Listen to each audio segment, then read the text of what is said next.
All right, bet, let's get into it. We got a 2016 GL63 here. And as you can see, shout out to Stephen Widmeyer for putting his engine together for us and putting it in his car. Remember, it's not an AMG if you don't got one of those.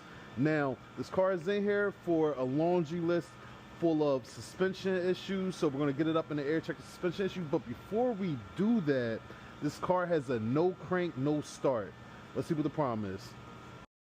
Side note, if you catch it flat, please stop and pull over, put your spare on, call AAA, you know, do whatever you have to do, because this is absolutely crazy and this is going to be a pain to change and swap out, but these tires are obviously absolutely bald. All right, best, so as you can see, we got one shredded tire back there, we have a bald tire back here, these tires is gone too. So first things first, this thing needs 4 tires. He has a CV boot that's obviously torn, and it looks like this was a used axle that they put in there. You see that writing on there? So this thing is still going to need a CV boot / CV axle, because these are typically not serviceable. And also looks like he has some oil leaks in the front, so we're going to bring it back down and see what's leaking down the front of the engine. And then outside of that, we have no crank, no start. So of course we got to check the battery and check the starter as well.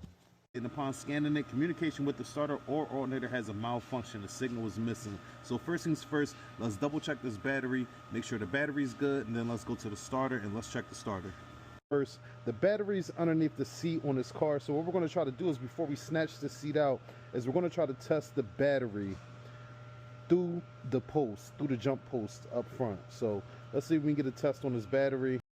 All right, so if you guys can see this, we was able to see that the battery was an original Mercedes-Benz battery. We have 9.4 volts here with 0% cold cranking amps. So first things first, we're not going to chase ourselves. We're going to start with a battery. All right, bet. Good morning. We back. So we charged up the battery on this GL63 overnight, came in this morning, and it started right up. So this thing doesn't need a starter. We're just going to replace this battery and see what the customer wants to do about the rest of the work.